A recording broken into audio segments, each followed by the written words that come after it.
Hey everybody, Brian Von VA here, back at it again with another set of D&D stories, and to kick things off, we will be talking about game rules and mechanics. Not your friendly DM trying to teach you the right way to play, or a friendly rules lawyer going a little bit too far over. Oh, no. Today we're going to be discussing what rules or game mechanics have you discovered that you were taught incorrectly. And if you have a rule or mechanic that you were taught incorrectly, leave it down in the comments below. In the first campaign I played Torxina in, our DM had us get captured and tied up. He took our holy symbols, casting foci, and material components from us, and then told us that without them, we couldn't cast anything. I never thought to question it at the time because I was still new to D&D, and I recently encountered this again while playing Torxina in the campaign I'm playing her in now. She got polymorphed into a squirrel, which turned half a session into a prop hunt game with the rest of the group trying to find her. And she had all of her possessions taken away from her. So when we got into combat, I, once again, thought she couldn't cast any spells. Now, the DM punished me by making me take a round off to read the rules. Not really a punishment at all, just didn't want to hold up combat while I did so. The actual rule is that a focus only takes the place of material components. So spells that are only verbal and somatic can still be cast normally even if you have no focus or holy symbol on you at the time. So, yeah, I felt like a dingus. And I've also learned that my first couple of DMs weren't the greatest at interpreting the rules correctly. But we were all new at the time, so I can't be too mad about that. Cover. I was simply told it gave advantage or disadvantage, not bonuses to AC and reflex saves. For reference, half cover grants a +2 bonus to AC and dex saves. 3/4 cover grants a +5 bonus to AC and dex saves, and total cover prevents you from being targeted by attacks or spells. So hiding behind a big boulder can literally work like having cover in the real world, unless Chris Redfield is involved. In the first campaign I ever played in, I had my first character death. At the time, no one at the table knew anything about death saves. So, that character just died. And there was nothing we could do about it, as we were only level 2 at the time. You know, for the life of me, I could not figure out how sneak attack worked after playing like 5 rogues. To be fair, it doesn't help that sneak attack can be procced in like 7 different ways, depending on which rogue subclass you're playing. It can be a little confusing. I was taught so many things wrong while playing with a toxic group of D&D players. For instance, they told me that barbarians, when raging, did not get resistances, and instead they get weaker due to being reckless, even if I didn't use reckless attack. I played a 2-year campaign with this and so many rules wrong. Oh man, it was a drag. Wow, being told for 2 whole years that your barbarian was weaker while raging? That doesn't even make sense. The whole point of the class is to prove that anger management classes exist for a reason. The spell Bless was the first thing I always did wrong. Even an experienced DM made a mistake and thought that it would add a 4 to a save or an attack. The spell actually gives you a D4 to roll and add to your attacks and saves to possibly push it over into a success. Critical failures are not really a thing outside of death saving throws. All you get from them is that you missed the attack. Okay, critical failures and critical successes only exist in combat. A critical failure on an attack roll is an automatic miss, even if the bonuses and such would have made the attack hit. And saves and skill checks don't have critical success failure mechanics either. Number 1. Spell slots for warlocks wasn't explained until my second warlock character. Didn't know you didn't have slots in every level, so I played my first warlock as though she did. And no one said otherwise. It wasn't until I looked super in depth for Celestial Warlock that I learned how limited spell slots are for warlocks. Number 2. Courtesy of the early Hexblade prototype. Didn't know that you couldn't cast Eldritch Blast after a melee with your packed weapon. Lots of DMs, me included, still allow it though, because going full Hexblade has very few benefits otherwise. Number 3. Didn't know that you could actually do training for certain skills, feats, languages, etc. until thoroughly reading the DM's guide and player's handbook.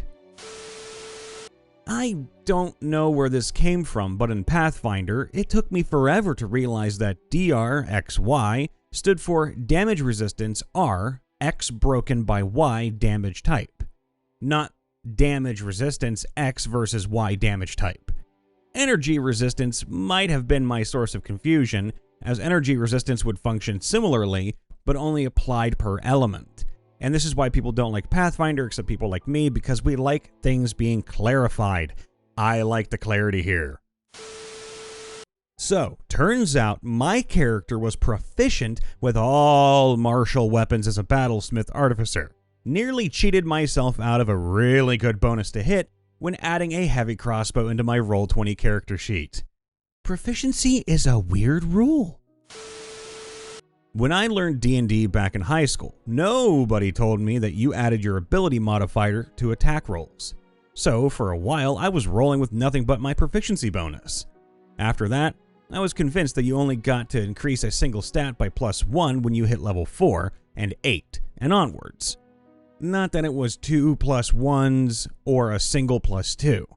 Not sure where that mistake came from, but I think it was from when I played the first Knights of the Old Republic. Coder had you add ability modifiers to attack rolls, but there were so many other bonuses and gear at play you rarely got a chance to bump up your actual stats compared to how often you got a natural bump just by leveling up. You can cast 2 leveled spells in a turn. The only restrictions raw is that you can't use your bonus action to cast the second spell. So if you use something like the fighter's action surge, nothing is stopping you from casting 2 fireballs. I originally thought 2-weapon fighting worked for basically everything, and spent an entire session kicking people after hitting them with my battle axe.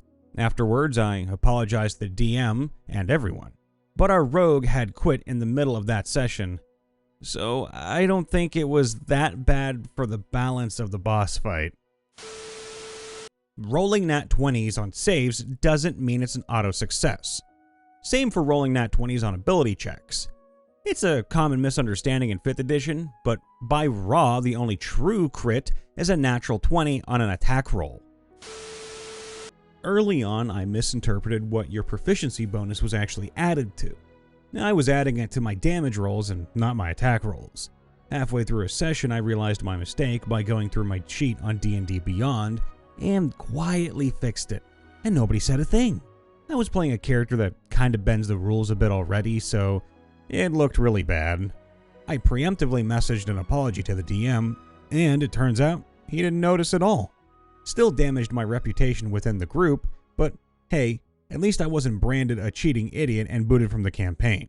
Honest mistakes happen, and you owned up to it, so if anyone complains, that's on them. New group didn't fully understand spells, and the bard could cast Vicious Mockery as a bonus action for the first 4 levels, until we actually figured it out. Became less potent after that. Crits. I always thought you doubled damage because that's how my first DM did it. Imagine my surprise when I found out it was actually double dice. My first character. Someone let me roll up the stats without watching what I was doing. Oh, that's not good. My understanding was roll 4d6, add race bonuses, then round down to 18 where necessary. Oh no. Luckily, that was a low combat, high role-playing campaign, so no one complained. I can imagine that now. Everybody has all 18s in their stats, nobody loses, we all win and become heroes. You can, in fact, counterspell someone who is counterspelling your own spell as you're casting it. Now, per raw, reactions do not count as a part of your turn. So you can use your reaction during your turn to cast counterspell in reaction to someone casting counterspell on you. Since counterspell is somatic only, it's actually not impossible to do. So think of it this way: we have a scenario, a caster and an enemy. Caster begins incantation and somatic components. An enemy will counterspell. The caster can counterspell by flipping the enemy the bird with their free hand while continuing to cast and do somatic components with the other. You can also cast a second level spell in a turn if you use action surge. letting you break out this power move sequence. Be a wizard with 2 levels of fighter. Cast spell. Get counterspelled. Counterspell in return. Get counterspelled by someone else. Feign being annoyed. Flip the bird. Action surge. Cast spell again. Angry DM noises. And then, of course, profit. Also, I'm just picturing a cleric flipping the birds like, "Oh, devout Lord above, I'm counterspelling that cleric so he can't heal his allies. The Lord says, fuck you, here's my pimp hand." That you could cast a 2nd leveled spell after a quickened spell as a sorcerer. For example, casting a quickened Scorching Ray and then doing a 2nd Scorching Ray normally. That was how I was taught, but in Raw, it must be a cantrip after the quickened spell. So I just recently found out that when you swap out spells on a level up as a bard or warlock, the new spell doesn't have to be the same level as the old one. Now you can become OP.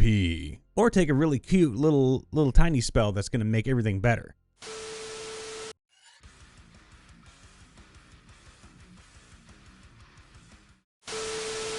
Hey everybody, Brian Von VA here, back at it again, checking in after the vid. Make sure to leave a like, subscribe, ring that bell, and of course, leave a comment down below. Tell us a little bit about something that you found in-game that you were taught incorrectly, be it a rule, a game mechanic, or something else entirely. Either way, I want to read it because legitimately I think this is going to help us all learn a little bit more about D&D, Pathfinder, and any other TTRPG you have down below. That said, if you want to come say hi to me, Brian Von VA, you can do so over at Twitch, which I'm trying to reach 1,000 followers before the year's end. I only have a month to do it, so I'd love to meet all of you over there. And if by chance I'm able to get people over there, I definitely will do more things on there related to, well, D&D. Maybe little skits here and there while dressing up from, I don't know, Reddit possibly, or from the Discord itself. I just want to make people happy and smile and feel involved more. And I know so many of you really love the channel, and I just want to get to know all of you as much as I can. And it doesn't matter if I get as big as MrRipper himself. I just want to make sure that everybody feels included and honestly knows that when we're reading your comments, well, we have a laugh, we have a cry, we smile, and we appreciate all of it. I love you all. Please stay safe and happy this holiday season. Stay nice and warm depending on where you are, or stay cool depending on if you're in a warmer climate. All the love, be safe, be happy. We'll see you next time. Bye for now.